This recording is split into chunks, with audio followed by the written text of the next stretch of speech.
नमस्कार, आप देख रहे हैं न्यूज इंडिया। आपके साथ मैं हूं अभिषेक।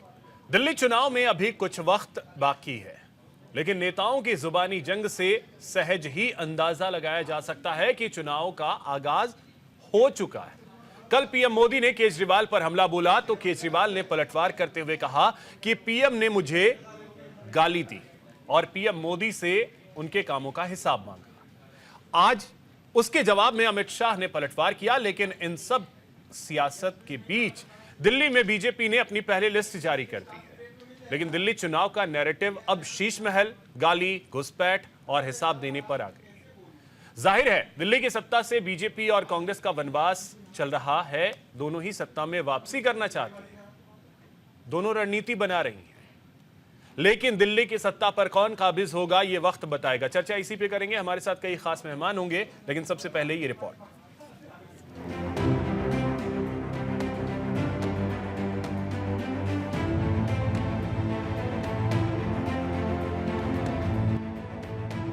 दिल्ली में जैसे जैसे विधानसभा चुनाव नजदीक आ रहा है, राजनीतिक पार्टियों के बीच जुबानी संघर्ष तेज हो गया है। चुनाव आयोग जल्द ही तारीखों की घोषणा करेगा। पीएम मोदी के कल के भाषण के बाद अरविंद केजरीवाल ने उन पर पलटवार किया और 10 सालों में उनके द्वारा किए गए कामों का हिसाब मांगा। केंद्रीय गृह मंत्री अमित शाह ने कहा कि आनन फानन में बनाया गया अधूरा हिसाब है, मैं पूरा हिसाब दिल्ली के चुनावी मैदान में दूंगा। केजरीवाल जी अन्ना हजारे के भ्रष्टाचार विरोधी आंदोलन की प्रोडक्ट। मैंने अभी कहा, सुषमा जी ने 12 लाख करोड़ के घपले, घोटाले, भ्रष्टाचार को उजागर किया था। अन्ना हजारे ने वो भ्रष्टाचार के खिलाफ आंदोलन किया और वो भ्रष्टाचार के खिलाफ आंदोलन के बाद जो केजरीवाल कहते थे हम कभी राजनीति में नहीं आएंगे, अन्ना बेचारे रालेगांव सिद्धि में वापिस चले गए। इन्होंने एक पार्टी बनाई और मुख्यमंत्री बने। हमें कोई आपत्ति नहीं, मुख्यमंत्री बनकर आपने किया। शराब का घोटाला किया, मोहल्ला क्लिनिक के नाम पर करप्शन किया, टेस्टिंग के नाम पर, दवाओं के नाम पर करप्शन किया, 16 स्ट्रीट का करप्शन किया, सीसीटीवी कैमरा के नाम पर करप्शन किया, बस खरीदने में घोटाला किया और सबसे बड़ा घोटाला निजी सुविधाओं के लिए शीश महल का करने का काम केजरीवाल जी आपने किया है। दिल्ली की जनता को आपको जवाब देना पड़ेगा और दिल्ली की जनता इसका जवाब मांगेगी।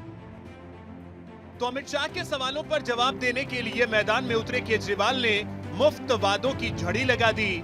केजरीवाल ने पीएम मोदी पर हमला बोलते हुए कहा कि पीएम मोदी मुझे गालियां देकर जनता से वोट मांग रहे हैं। दिल्ली के लोगों को केजरीवाल पर भरोसा है, दिल्ली के लोग समझदार हैं। साथ ही केजरीवाल ने अपने पिटारे से दिल्ली के लोगों के लिए फ्री वाला दांव फिर से खेला और कहा कि दिल्ली के लोगों को हमारी सरकार फ्री पानी, बिजली दे रही है। अगर आम आदमी पार्टी सत्ता में आई तो दिल्ली के लोगों को पानी और बिजली के बिल माफ किए जाएंगे। तो वहीं केजरीवाल के फ्री ऐलान पर बीजेपी सांसद सुधांशु त्रिवेदी ने कहा कि दिल्ली आपदा झेल रही है। देखते हैं बीजेपी क्या कहती है। अभी तक तो बीजेपी के पास ना कोई सीएम चेहरा है, ना कोई नैरेटिव है और ना कोई दिल्ली को लेके विजन है कि वो क्या करेंगे। 10 साल में उन्होंने कोई काम नहीं किया और इसी वजह से बीजेपी केवल और केवल आम आदमी पार्टी को गालियां देके ये चुनाव जीतना चाहती है। हम लोगों को बता रहे हैं कि 10 साल में हमने ये काम किए, आने वाले 5 साल में ये काम करेंगे, हमें हमारे कामों के बल पे वोट दो। और बीजेपी कह रही है हमने इतनी गालियां दी 10 साल में, आने वाले 5 साल में और अच्छी अच्छी गालियां देंगे केजरीवाल को, हमें गालियों के नाम पे वोट दो। अब जनता को तय करना है कि गालियों के नाम पे वोट देंगे कि काम के नाम पे वोट देंगे। दिल्ली में जिस प्रकार की परिस्थिति चल रही है, माननीय प्रधानमंत्री जी ने यह कहा कि दिल्ली में गंभीर आपदा आई हुई है। आपदाओं की तो एक श्रृंखला है जो विगत 10 वर्षों से दिल्ली की जनता सह रही है। परंतु आज हम एक गंभीर विषय के ऊपर, मैं आपसे कहना चाहता हूं कि एक अत्यंत गंभीर विषय के ऊपर हम अपना पक्ष रखेंगे और प्रतिदिन एक आपदा के बारे में बताएंगे। आज दिल्ली में वित्तीय आपदा क्या आई हुई है और जिसने दिल्ली की संपदा को किस प्रकार से लूटा है, उसके बारे में हम दिल्ली की प्रबुद्ध जनता और देश का ध्यान आकृष्ट करना चाहते हैं। आप सभी जानते हैं कि वित्तीय दृष्टि से दिल्ली यानी financially Delhi was considered as one of the most efficient and prominent state.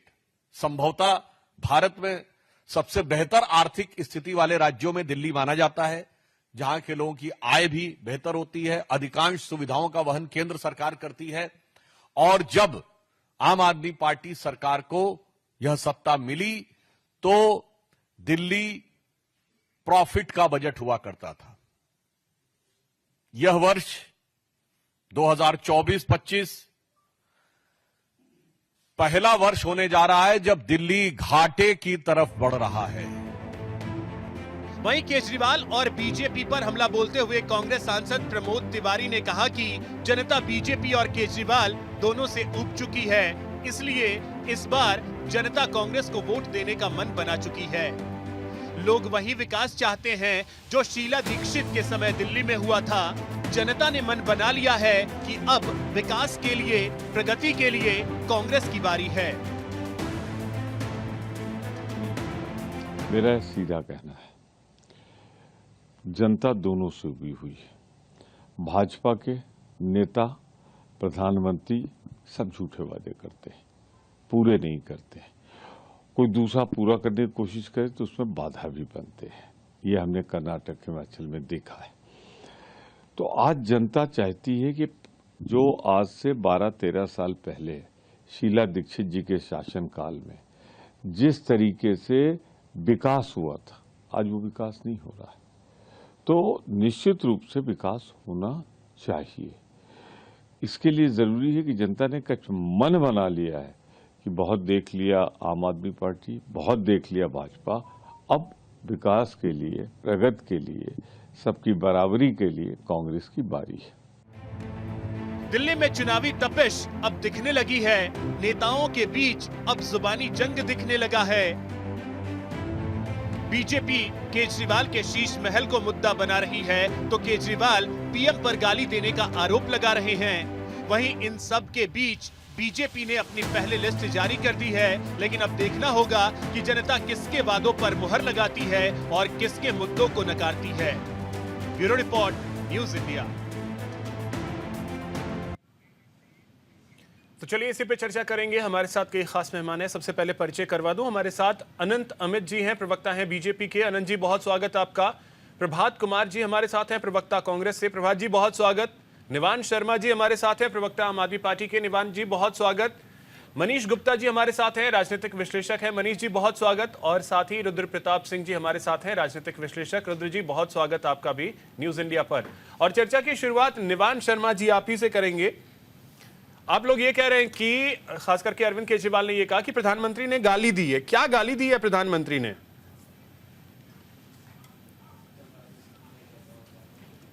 देखिए, बहुत बहुत नमस्कार। और लगातार आप देखिए, प्रधानमंत्री जी जब दिल्ली की बात कर रहे थे या बीजेपी नेता दिल्ली की बात करते हैं तो अरविंद केजरीवाल जी के लिए ही बात करते हैं।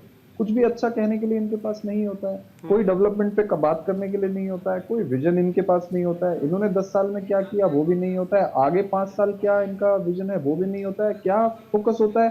केवल केजरीवाल ऐसा है, केजरीवाल वैसा है, केजरीवाल ने ये घर ले लिया, केजरीवाल ने वो कर दिया, केजरीवाल ऐसा, केजरीवाल ऐसा। बस इनका 24 घंटे फोकस सिर्फ ये है। क्या दिल्ली की जनता को इससे कोई मतलब है? दिल्ली की जनता के सामने 2 ऑल्टरनेटिव्स हैं। एक ऑल्टरनेटिव ऐसा है जो अपने काम गिनवा रहा है, वो ऑल्टरनेटिव ऐसा है जो आपको ये बता रहा है कि मैंने पिछले 10 साल में बिजली फ्री की, पानी फ्री किया, वर्ल्ड क्लास एजुकेशन दी, वर्ल्ड क्लास हेल्थ केयर दिया, मैंने महिलाओं की बस सर्विस फ्री करी, मैंने बुजुर्गों को तीर्थ यात्रा कराई, मैंने बच्चों को बाहर पढ़ने के लिए भेजा, मैंने टीचर्स को ट्रेनिंग के लिए अब्रॉड भेजा, और मैंने ऐसे हजारों काम किए, मैंने सड़कें बनाई, इंफ्रास्ट्रक्चर बनाया। बीजेपी दूसरा ऑल्टरनेटिव है जिससे जनता कह रही है कि हमने आपको लॉ एंड ऑर्डर दिया था, आपने लॉ एंड ऑर्डर पे क्या किया? आज क्राइम में देश में नंबर 1 हो गया दिल्ली। कहाँ है होम मिनिस्टर साहब? क्यों फोकस नहीं होता दिल्ली पे? तो क्लियर ऑल्टरनेटिव्स हैं। एक तरफ एक पार्टी है जिसके पास एक विजन है, एक सीएम चेहरा है, नैरेटिव है, एजेंडा है।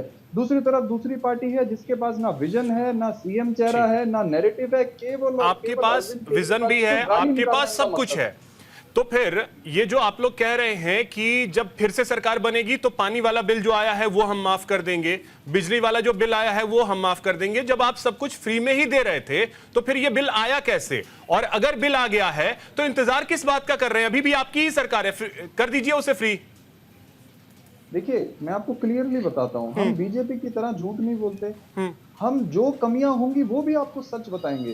हम आपको सच खुद आके बता रहे हैं कि कुछ अफसरों की वजह से कुछ गलत बिल गए हैं, कुछ इन्होंने गड़बड़ करी है, कुछ बिल ज्यादा आए हैं। हमने खुद बताया आपको, हम तो छुपा सकते थे, बीजेपी वाले तो नहीं बोल रहे थे। तो हमने सामने रखा कि जो लोगों के बिल थोड़े बहुत ज्यादा आए हैं, हमारे नोटिस में आया है, आप चिंता मत करिए, हमारी सरकार दोबारा बनेगी, हम इन सब बिल्स को जो है वो जीरो करवाएंगे, आप चिंता मत करिए, आपको भरने की जरूरत नहीं है। नहीं तो निवान जी, अभी कौन रोक रहा है? अभी आप ही की सरकार है, अभी फ्री कर दीजिए ना, अभी माफ कर दीजिए वो चीज, उसको टालने की क्या जरूरत है?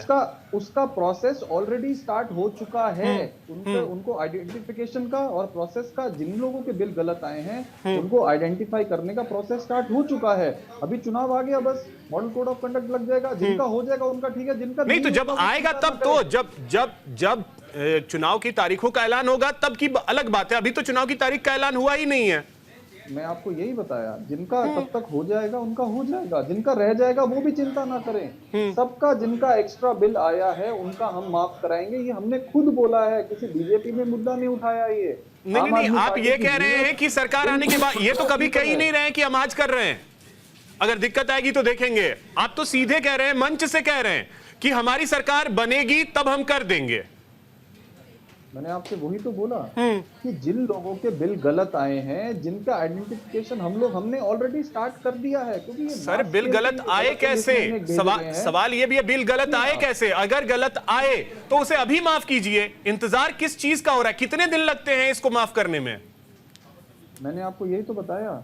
नहीं सर, ये आपने नहीं बताया। हैं वो अफसरों ने जो है वो गड़बड़ जो करी है, गलत आए। जब अरविंद जी जेल में थे, पीछे से इन्होंने कुछ गड़बड़ करी थी, वो बिल गलत आए हुए हैं लोगों। ठीक है आनंद जी, आप लोगों के ऑफिसर के कारण गलत बिल आए हैं और हम इसको माफ कराएंगे। ठीक है, इसमें कोई कंफ्यूजन नहीं है, जनता के बीच में क्लियर मैसेज है। ओके आनंद जी, आप लोगों के ऑफिसर्स ने गलत बिल भेज दिया लोगों को। देखिए अभिषेक जी, ये आपका सरकार में दी संपदा की लूट, एक लूट को एक नया जरिया है भ्रष्टाचारी सरकार। माननीय अरविंद के पूछना चाहती कि विगत 11 आपकी सरकार 11 वर्ष बता दीजिए कि दिल्ली की जनता के कौन सा ऐसा है जिसकी एवज में आप मांगते हैं? हम तो बात कर जनता और अपनी पार्टी को चाहते हैं, आप अनुमानों से चाहते हैं। आप ये बताइए कि विगत 11 अभिषेक जी, मैं आपसे फिर शुरू करता हूँ। 2013 एक व्यक्ति खास पूरा दिल्ली शांत, उस व्यक्ति का नाम था 2013 के बाद आज 2000 पूरी दिल्ली खास रही, कोई खास है, उसका नाम है अरविंद केजरीवाल। तो वोटर लेकर 2013 सुनना शुरू, आज दिल्ली हवा एक्टिव है, दिल्ली में आप भी दिल्ली में करते हैं, दिल्ली ये हो गई है, से बाहर निकले तो आपको मास्क से निकलना पड़ता है। ये दिल्ली खास, और जहां तक वित्तीय व्यवस्था की बात चाहता हूँ, जैसा में भी दिखा कि 2013 से ऐसी सरकार थी दिल्ली में मुनाफा की, और 2024 में दिल्ली सरकार एनएसएस को। आनंद जी, अभी आपने निवान जी को सुना होगा। निवान जी का ये कहना है कि आप लोगों के पास ना तो विजन है, ना फेस है, और इवन काम में आप लोग रोड़े अटकाते हैं, क्योंकि वो बिल वाला जो गलत आया है, पता नहीं कैसे गलत आया, ये तो शायद ऑफिसर जानते हो, या आम आदमी पार्टी जानती हो, या ईश्वर जानता होगा बिल कैसे गलत आया। और अभी माफ करने में दिक्कत क्या है? उन्होंने भी क्लियर किया कि माफ हम करेंगे, लेकिन धीरे धीरे। तो बिल गलत कैसे आ गए? ऑफिसर्स ने ऐसा क्या कर दिया?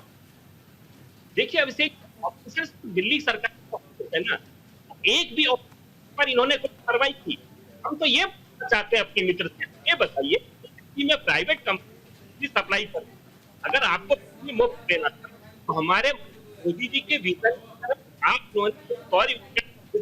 राम मंदिर अपना हुआ, उन्होंने एक स्टार्ट की और ऊर्जा को ठीक है, पागल भी करे, बिजली की सप्लाई आए क्यों? आपने ठीक है आनंद जी। और साथ ही अब एक आरोप यह लग रहा है कि आप और कांग्रेस मिल गए हैं। प्रभात जी, कहा यह जा रहा है आम आदमी पार्टी की तरफ से कि आप लोगों के कैंडिडेट तक जो है, कैंडिडेट तक भी तय कर रही है बीजेपी। प्रभात जी, यही हो रहा है क्या? अभिषेक भाई, सबसे पहले आपको और मेरे सारे को पैनलिस्ट को मेरा नमस्कार। अभी हमारे निवान भाई कुछ बात कर रहे थे तो मैंने सोचा कुछ बातें मैं भी अपनी तरफ से कहता हुआ चल। दिल्ली के निवासी के तौर पर पहले इनको मैं पूछना चाहता हूं, अभी ये कुछ बातें गिना रहे थे तो मैं इनको ये कहता हूं कि दिल्ली की विधानसभा को अपार अजर बहुमत देकर के दिल्ली की जनता ने आपको, एक बार नहीं 2 बार। आज आप रोते थे एमसीडी का रोना, आज दिल्ली के एमसीडी में भी आप बैठते हो, दिल्ली जल बोर्ड आपके पास, और आज भी आप जब भी आते हो तो रोंदू बच्चे की तरह यही रोना शुरू करते हो कि ये नहीं करने दे रहा, वो नहीं करने दे रहा। मैं इनको याद दिलवाना चाहूंगा, हमारी सरकार इनसे पहले 15 वर्ष तक अभिषेक भाई दिल्ली के अंदर रही, माननीय शीला दीक्षित जी के नेतृत्व, जिसमें से 6 वर्ष माननीय अटल जी इस देश के प्रधानमंत्री के क्षेत्र में बीजेपी की सरकार। लेकिन हमारी नेता आदरणीय सामंजस्य जो राजनीतिक सब उसके तहत की प्रगति को रुकने नहीं, उसमें रोने नहीं अटकाने, राजनीतिक महत्वाकांक्षा और जो नूरा कुश्ती है इसके तहत हाँ ये तक बात है कि ये बोलने और थोड़ी विविधता भी दिख रही है। इस देश के प्रधानमंत्री लोगों के साथ उसको भी रखने की आवश्यकता चैनल के माध्यम से। जब ने दिल्ली के अंदर पदोन्नति और की बात करें, उसमें दिल्ली की सरकार ये कुंडली मार के तो एक बात सोचिए, तो दोहरी बात, एक बार प्रधानमंत्री है, प्रधानमंत्री भी आपने है, अलग बात है। लाल जी बस एक दिल्ली की जनता उसे भटका रहे हैं, करने का काम कर रहे हैं। पर आज एक मैसेज आया, अगर आपने नहीं प्रभात जी, मेरा वाला सवाल तो आप टाल गए।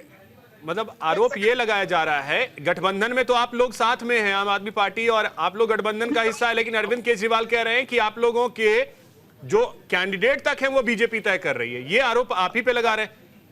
अभिषेक भाई, मैं उस पर आ जाता हूं, पहले आप ये देखिए, एक मैसेज मेरे पास में अभी जस्ट आया है, इसमें कहा जा रहा है आम आदमी पार्टी की महिला सम्मान योजना हर महीने 21 रुपए में रजिस्ट्रेशन नहीं हुआ है तो चुनाव के बाद इसका लाभ करेंगे। चुनाव के बाद क्या है भाई, मूर्ख समझते हो दिल्ली के लोगों को?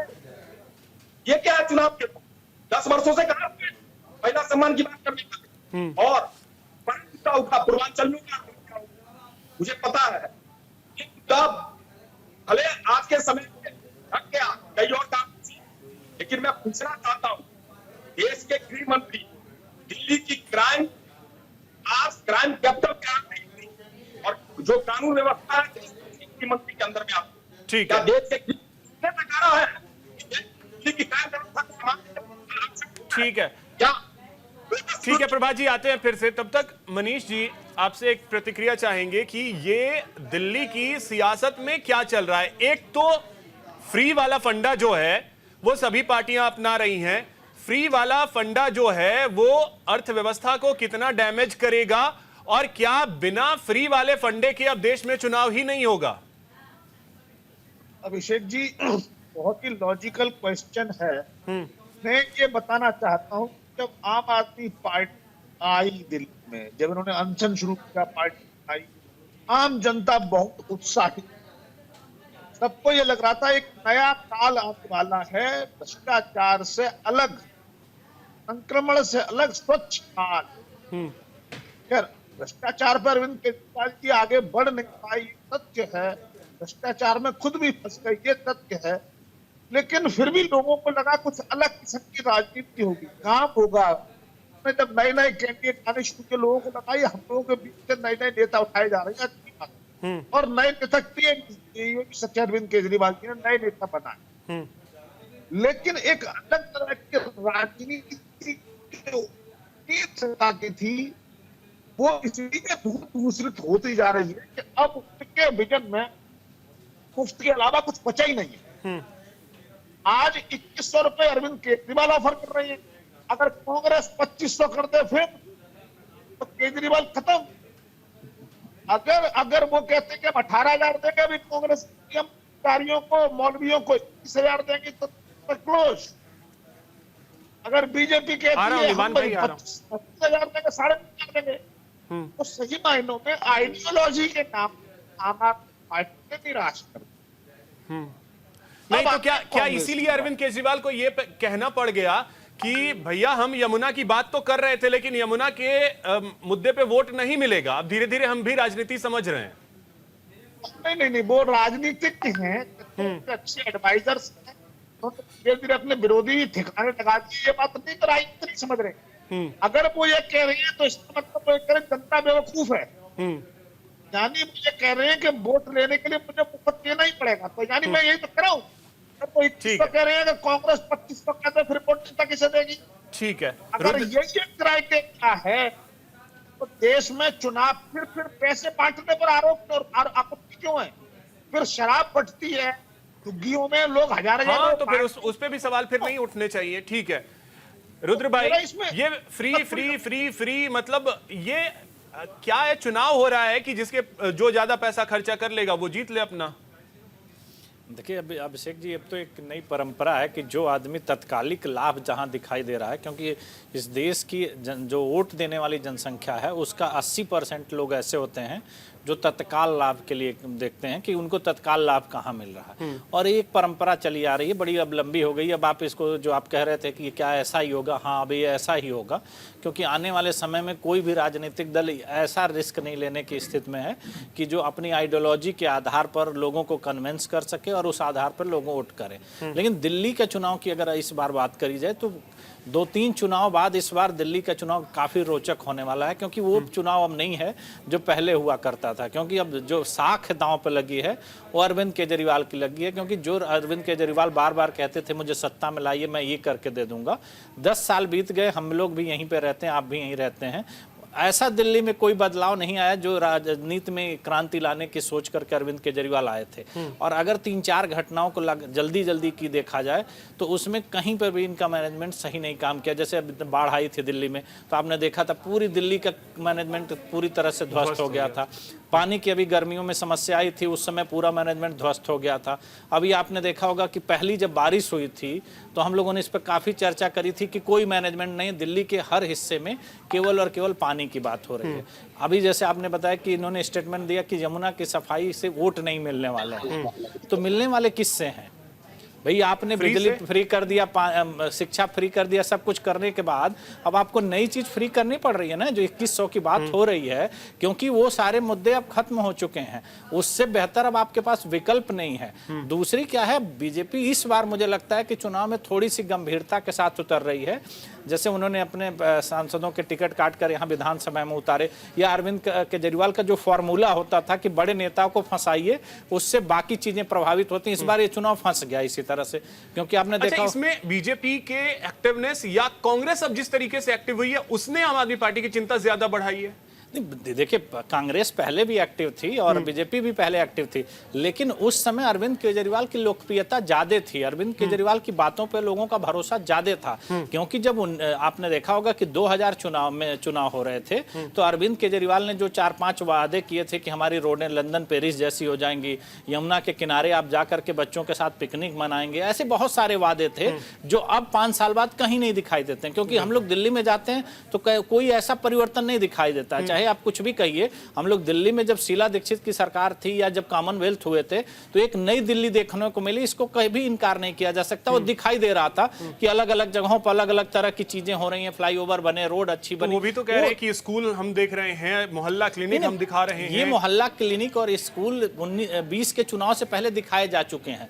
वो 15 के चुनाव के बाद के मुद्दे थे जो 19 में काम कर गए और 19 में वोट मिल गए। लेकिन अब इस समय अरविंद केजरीवाल उससे एक कदम अब आगे बढ़ना होगा, उससे आगे बढ़ना, और उनकी लोकप्रियता पे जो साख पे दांव लगी है कि जो इनके मंत्री इतने लोगों के ऊपर भ्रष्टाचार के आरोप लगे हैं, सारे लोग जेल में गए, ये देखना बेहद दिलचस्प होगा। एक छोटे से ब्रेक के लिए मुझे रुकना है, जल्द लौटते हैं, फिर चर्चा को आगे जारी रखेंगे। ब्रेक के बाद एक बार फिर से आप सभी का स्वागत है। निवान शर्मा जी, अब देखिए, आपको भी नई नई फ्री योजनाएं सोचनी पड़ रही हैं। आप काम की बात अगर कर रहे हैं तो जो काम आपने किए हैं, चाहे वो शिक्षा को लेकर के हो, चाहे वो फ्री बिजली को लेकर के हो, फ्री पानी को लेकर के हो, अगर आपने उन योजनाओं पे भरोसा किया होता तो शायद आपको ये नई नई चीजें सोचने की जरूरत ही नहीं पड़ती। देखिए, दिल्ली की जनता जो है वो बहुत समझदार है। दिल्ली की जनता समझती है कि कौन सी पार्टी चुनाव के वक्त पे क्या करना चाह रही है। ये मैं आपके सामने एक ग्राफ रख रहा हूँ, ये केंद्र सरकार का ग्राफ है। ये ग्राफ ये बताता है कि देश की सबसे प्रोग्रेसिव सरकार दिल्ली सरकार है। ये ग्राफ मैं आपके दर्शकों के लिए भेज दूंगा, आप दिखा सकते हैं। दूसरी बार इसमें जो टॉप पे दिल्ली है और जो बॉटम सबसे लोएस्ट है वो सारे बीजेपी शासित हैं। ये दूसरा देखिए आप, ये भी केंद्र सरकार की रिपोर्ट है जो ये बताती है कि दिल्ली के अंदर लोएस्ट इन्फ्लेशन है, मतलब सबसे कम महंगाई पूरे देश में दिल्ली के अंदर। केंद्र सरकार की रिपोर्ट है कि दिल्ली के अंदर हाईएस्ट पर कैपिटा इनकम है, मतलब यहाँ पर कैपिटा इनकम देश में सबसे ज्यादा है। केंद्र सरकार ये बोलती है कि दिल्ली के टॉप 10 स्कूल्स में से टॉप 8 स्कूल जो हैं वो दिल्ली के अंदर है, जो दिल्ली सरकार ने बनाए हैं। केंद्र सरकार ये बोलती है कि दिल्ली की सोलर पॉलिसी में सबसे ज्यादा सब्सिडी दी जाती है, जो दिल्ली सरकार की सोलर पॉलिसी है।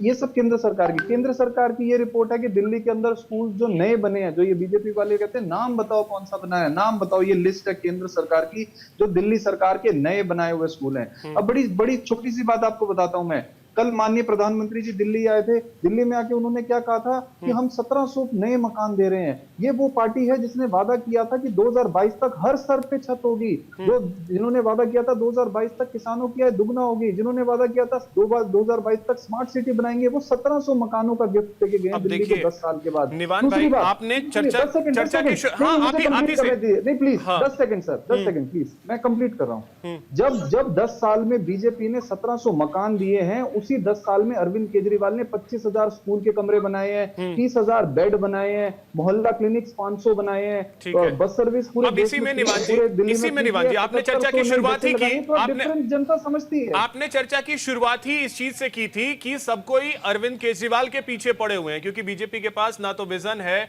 ना अगले 5 साल को लेकर के वो अपना खाका रख पा रहे हैं, ना ही उनके पास फेस है।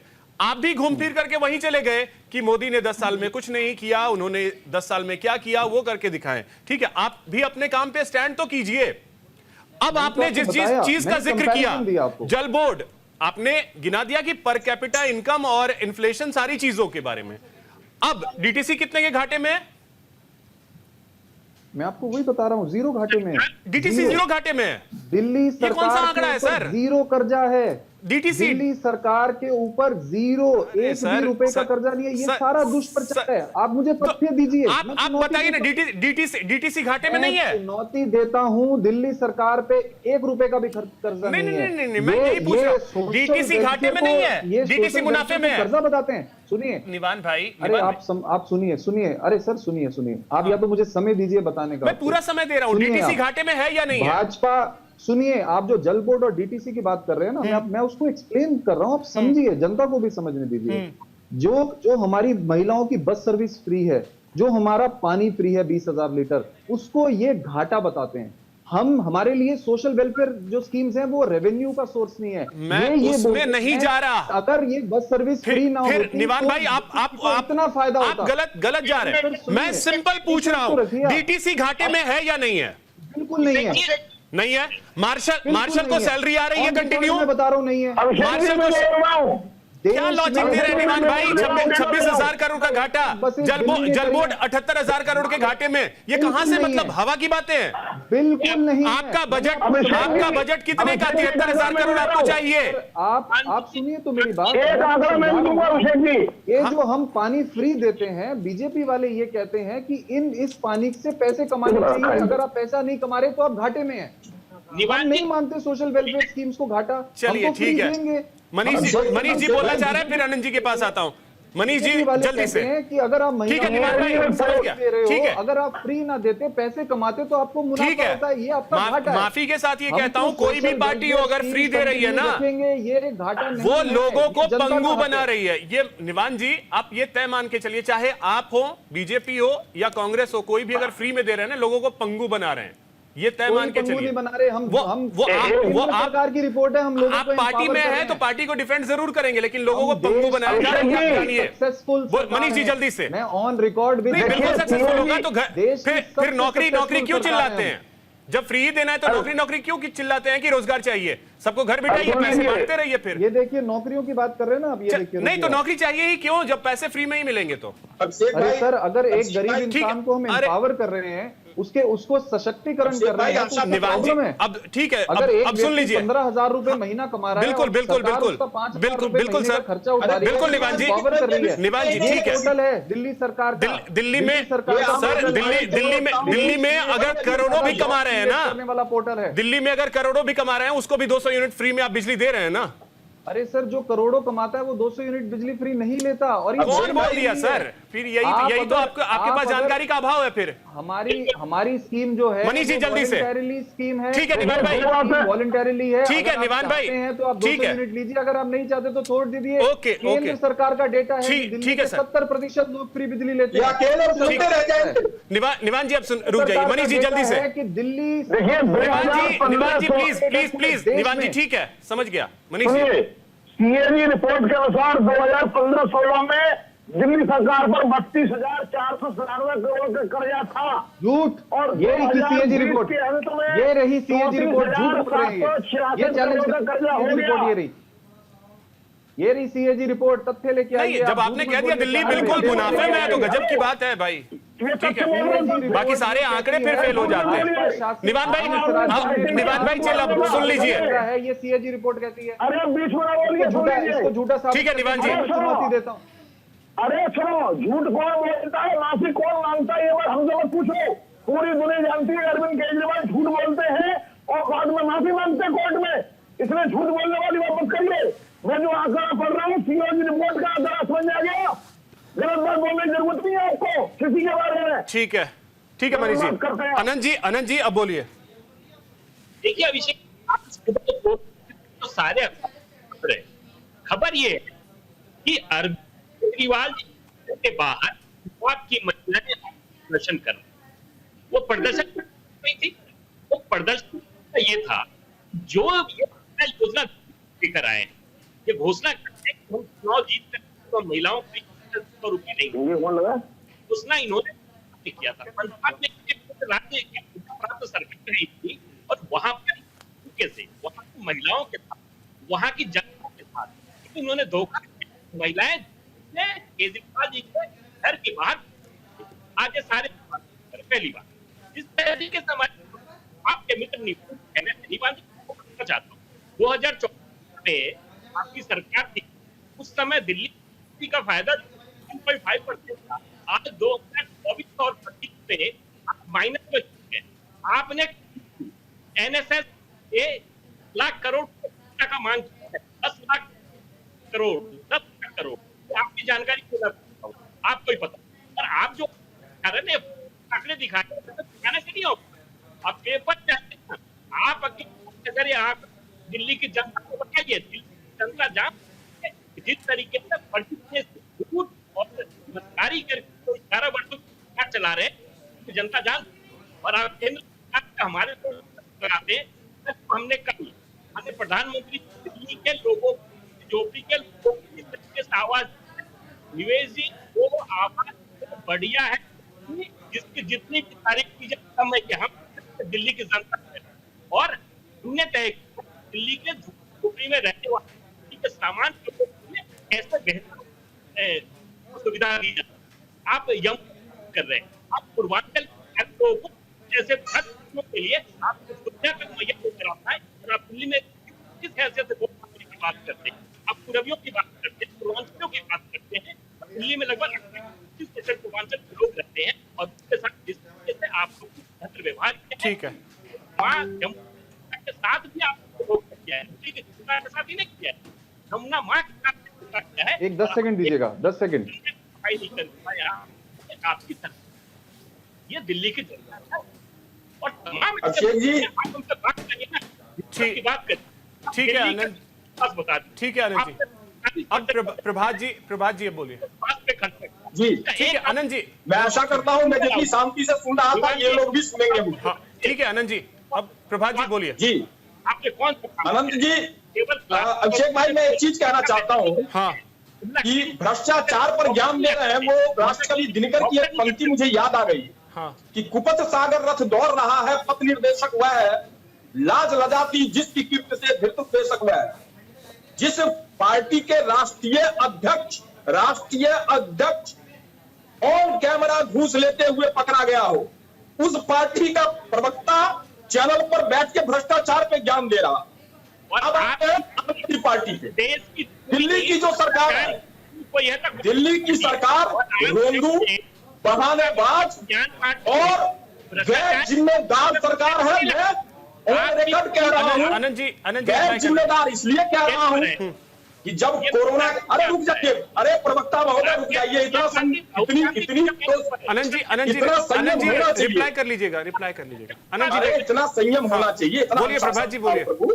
सुन लो, दिल्ली की सरकार, मौजूदा सरकार गैर जिम्मेदार मैं इसलिए कह रहा हूं, मैं कोरोना काल से लेकर के और यमुना तक जाऊंगा। मेरे निवान भाई साथ में है, मैं पूर्वांचल से आता हूं, बड़े पूर्वांचल की बात काल चल रही थी।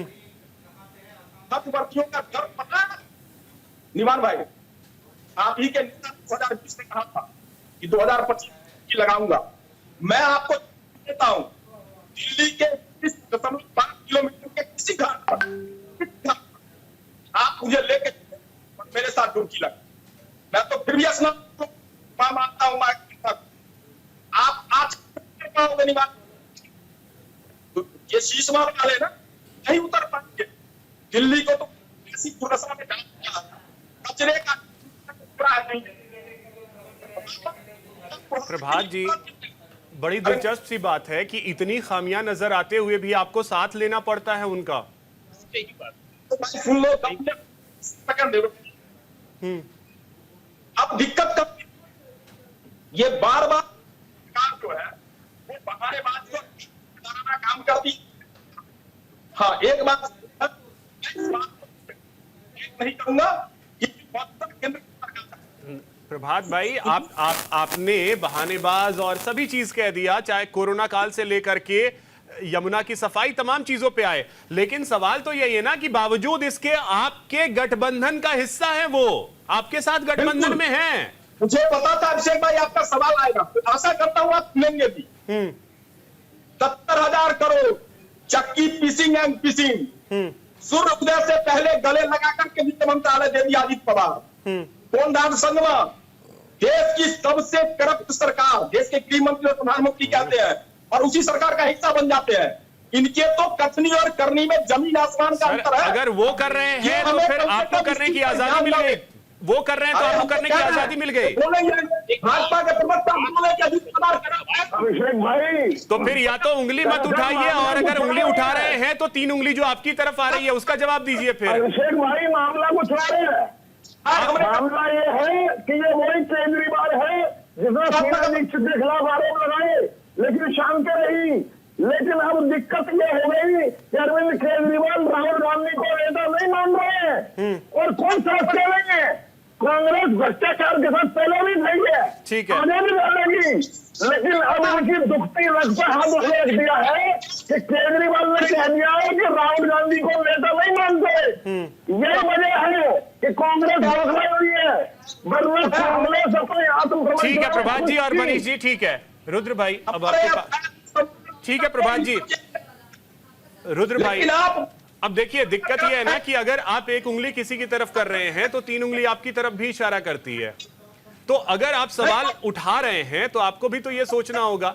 अब जिस तरीके से निवान भाई ने बता दिया कि कहीं कोई घाटा नहीं, कोई भी विभाग घाटे में नहीं है, तो फिर ये क्या जो बातें सामने आ रही हैं वो सब फर्जी हैं। देखिए अभिषेक जी, दिल्ली की राजनीति का एक दुर्भाग्य आप कहिए कि कांग्रेस और बीजेपी दिल्ली को पता नहीं क्यों सीरियस नहीं लेती हैं। क्योंकि आप देखेंगे कि जब बीजेपी की सरकार थी और आपके सुषमा स्वराज जी मुख्यमंत्री थी, उसके बाद बीजेपी ने कोई ऐसा नेता नहीं खड़ा किया दिल्ली में कि जो एक चेहरा हो दिल्ली की राजनीति के लिए। सेम वही आप देखेंगे कि शीला दीक्षित के बाद कांग्रेस ऐसे ही केवल डोल रही है। इसका फायदा अरविंद केजरीवाल को मिलता है, क्योंकि जैसे अभी भी इस बात पर चर्चा हो रही है, कहीं पे भी चर्चा होगी कि आखिर उनके सामने चेहरा कौन है मुख्यमंत्री के तौर पर, वो देने में सफल नहीं है। और अरविंद केजरीवाल की जो 10 साल की राजनीति रही है वो केवल बदलने की राजनीति रही है, वो केवल बातें करने वाली हो गई। क्योंकि जो लोगों ने ये सोच करके राजनीति में उनको लाए थे कि भाई एक नए राजनीति के तौर पर अरविंद केजरीवाल आएंगे और राजनीति में एक बड़ा परिवर्तन आएगा, लोगों को एक उम्मीद थी। हम आप सब लोगों की एक उम्र कम रही होगी, हम लोग सब लोग उस आंदोलन से बहुत करीब से हमने देखा और उसको जाना है, लेकिन वो बदलाव अब नहीं दिख रहा है। अरविंद केजरीवाल कहीं ना कहीं आप देखेंगे कि हर मुद्दे पर अपनी ही बातों से अगले स्टेटमेंट में बदले हुए नजर आते हैं। और जो सामाजिक मुद्दे हैं, जैसे देखिए बिजली पानी ये सब की तो बातें चल सकती हैं, लेकिन जो बेसिक बातें हैं, जैसे अब सड़क इंफ्रास्ट्रक्चर की बात हो रही है तो पिछले 10 साल में मुझे कोई बदलाव नहीं नजर आ रहा है। प्रदूषण की बात होती है, कोई चीज नहीं बदली है। यमुना सफाई की इतनी बड़ी बात हुई थी, साफ पानी की बात हुई, इसमें कोई ऐसा बदलाव नहीं आया जिसके लिए अरविंद केजरीवाल को इतना बड़ा बहुमत दिया गया था। लेकिन अब वहां दिक्कत इनके साथ एक हो जाती है कि बीजेपी और कांग्रेस अपने यहाँ पर नेतृत्व नहीं खड़ा कर पा रही है, यहाँ पर ऐसे नेताओं को नहीं ला पा रही है कि जो उनके मुकाबले खड़े हो सकें। केवल चुनाव के समय दोनों धारणा ये भी तो नहीं है कि चलो केंद्र में तो बिल्कुल गलत बोल रहे हैं। ये शीला दीक्षित जी के सुपुत्र आदरणीय संदीप दीक्षित जी अरविंद केजरीवाल के सामने खड़े हैं। मैं बहुत खड़े होना हमारी महिला भाई खड़े होना और चेहरा होना दोनों में अंतर है। खड़े होना और संदीप दीक्षित की नाराजगी कांग्रेस से कितनी रही है आपको भी पता होगा सर। आला कमान से कितनी नाराजगी थी आपको भी पता होगा। हंसी आती है, हंसी आती है। आप तो बहुत एंकर हो। बिल्कुल, आपको तो फिर हंसी को त्यागिए, सीरियसली लीजिए, सीरियसली लीजिए। संदीप दीक्षित की नाराजगी नहीं थी, नहीं थे नाराज। क्या बात कर रहे हैं सर, मैं हास्यास्पद बात कर रहा हूं। अब शेख जी एक बात बताइए, 5 चुनाव में कांग्रेस ने खाता नहीं खोला, 3 लोकसभा ले लीजिए, 2 विधानसभा में खाता नहीं खोला, कितने सीरियस हैं आप? ये तो आपका रिजल्ट दिखा रहा है, हमारे कहने सर। तो आम आदमी पार्टी को आज आप जो उन पे सवाल खड़े कर रहे हैं, उनके साथ 6 महीने पहले गठबंधन में क्यों आ गए? नहीं, इतने ही सीरियस प्रभात भाई, इतने ही सीरियस थे क्यों 2024 का लोकसभा चुनाव साथ में मिलकर लड़ा? इतने सीरियस थे। बीजेपी आज केंद्र में सत्ता में है पिछले 11 वर्षों से। अरे सर, आप क्यों बीजेपी को छोड़िए ना, आप आम आदमी पार्टी के साथ क्यों गए? शीला दीक्षित को अरविंद केजरीवाल ने क्या क्या नहीं कहा था, उनके विकास मॉडल को क्या क्या नहीं कहा था, उनके साथ मिल करके जैसे ही चुनाव में आप लोग हारे, उनके साथ मिलकर के आप लोग सरकार बनाते हैं। ऐसे ही प्रश्न अब से पूछो, पीडीपी के साथ क्यों गए थे? नहीं पूछ पाओगे आप। इनसे पूछो पीडीपी के साथ क्यों गए थे, अजित पवार के साथ आज क्यों खड़े हैं? जिस दिन जम्मू कश्मीर पे चर्चा होगी बिल्कुल पूछा जाएगा। जम्मू कश्मीर पे जिस दिन चर्चा होगी बिल्कुल पूछा जाएगा। शेख जी, वो पीडीपी के गठबंधन के बाद भी 0 पे थोड़ी है जम्मू कश्मीर में, लेकिन आप 5 चुनाव से 0 पे हैं, आपकी सीरियसनेस दिखाती है। आप संदीप दीक्षित की बात कर रहे हैं, संदीप दीक्षित का कद क्या है दिल्ली की राजनीति में, आप बताइए पिछले 10 सालों से। सीरियसली बात करिए, ऐसा लग रहा है कि इस बार सीरियसली ले रहे हैं। बात करते हो तो नरेंद्र का कद क्या था? चलिए ठीक है प्रभात जी, को कौन जानता था? सिंह साहब क्या जानते थे आप 2014 केजरीवाल को 10 में? साहब आंदोलन के बाद जो दिल्ली में चुनाव आप लोग हारे थे चुनाव में किसके साथ मिलकर के अरविंद केजरीवाल ने सरकार बनाई थी? सर मतलब लॉजिक कम से कम तो सोच करके दीजिए। निवान जी जल्दी से। देखिए, मैं आप कांग्रेस से इतना वो कर रहे हैं, मैं आपको ये कहना चाहता हूँ कि कांग्रेस पे इतना वो ध्यान देने की जरूरत नहीं है। इनका कोई नुकसान नहीं होने वाला दिल्ली में। ये पहले भी जीरो थे, अभी भी जीरो रहेंगे। मुद्दा इंपॉर्टेंट क्या है? मुद्दा इंपॉर्टेंट ये है कि अभी मैंने सारे प्रवक्ताओं की बातें सुनी।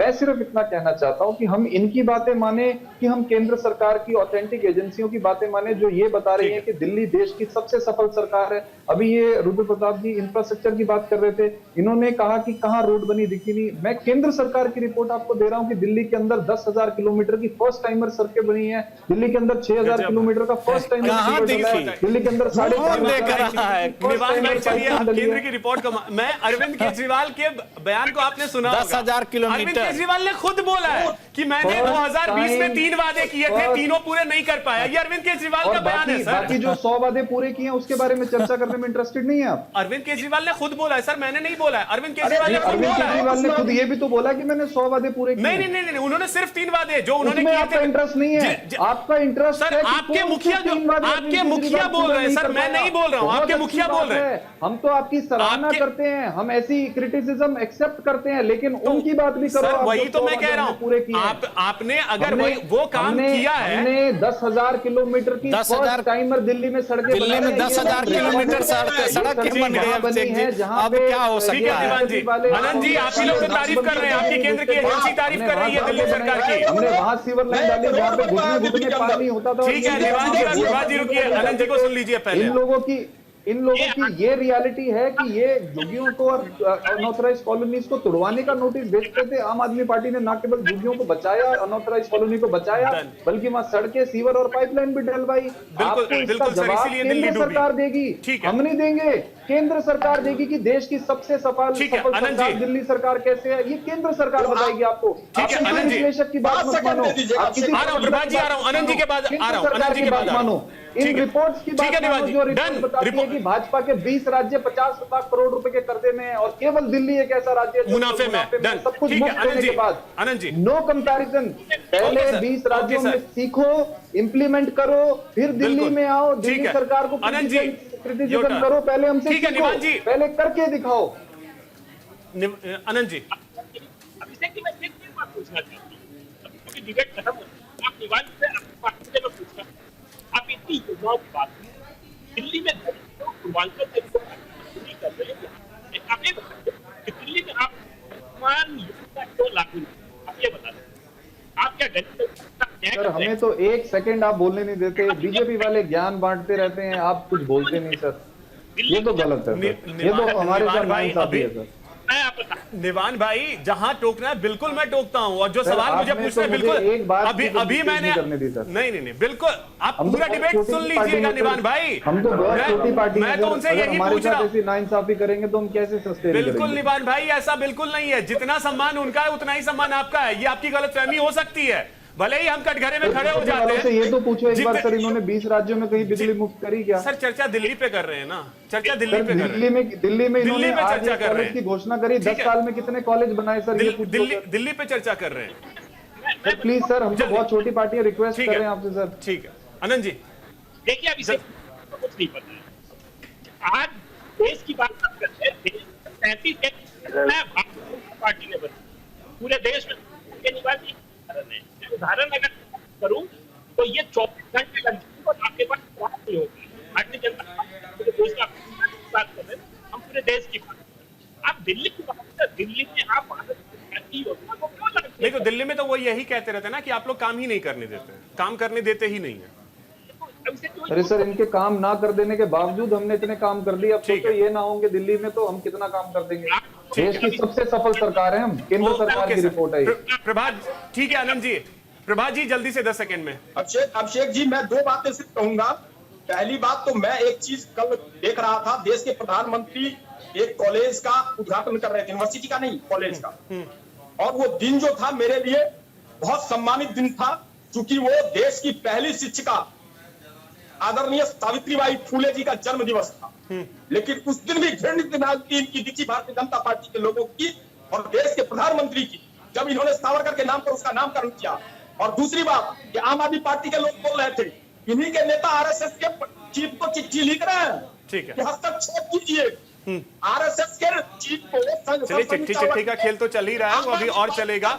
मनीष जी 10 सेकंड में क्लोजिंग कमेंट। दिल्ली का चुनाव इस बार जो है ये ठंड के मौसम में गर्माहट देने वाला होगा। ये पूछिए जरा। ठीक है, प्रभात जी समय का अभाव है। चुनाव हो रहा है, जिस तरीके से भारतीय जनता पार्टी ने सिंसियर कैंडिडेट उतारे हैं, कांग्रेस जिस तरीके से मजबूती से चुनाव लड़ रही है, ये अलग बात है कि लोग हंस रहे हैं कांग्रेस पर कि कल तक आप आम आदमी पार्टी को बचाते थे, आज आप उनका विरोध कर रहे हैं। चुनाव बहुत रोमांचक होने वाला है। ठीक है, और फिर भी मुझे लगता है कि इस बार भाजपा अगर अपने कमिटेड वोटर के साथ मतलब इस बार ऐसा लग रहा है कि जो रियल टेस्ट मैच हम लोग जिसके फैन होते हैं वो वाला चुनाव इस बार दिल्ली वाला होने वाला है। जी, ये जो पहले की हम लोग देखते थे कि एक वन साइडेड चुनाव होता है, वो इस बार दिल्ली के चुनाव में ऐसा देखने को नहीं मिलेगा। और दिल्ली का चुनाव बहुत करीबी चुनाव होगा। जीत हार का तो देखिए बाद में फैसला होगा, कौन जीतता है कौन हारता है, लेकिन इस बार मुझे लग रहा है कि दिल्ली का चुनाव बहुत करीबी चुनाव होगा और जो अंतिम समय तक अच्छी तरीके से मेहनत करके चुनाव में डटा रहेगा वही सरकार बनाएगा। चलिए, बहुत शुक्रिया आप सभी का हमारे साथ जुड़ने के लिए और इस चर्चा में शामिल होने के लिए। फिलहाल इतना ही, नमस्कार।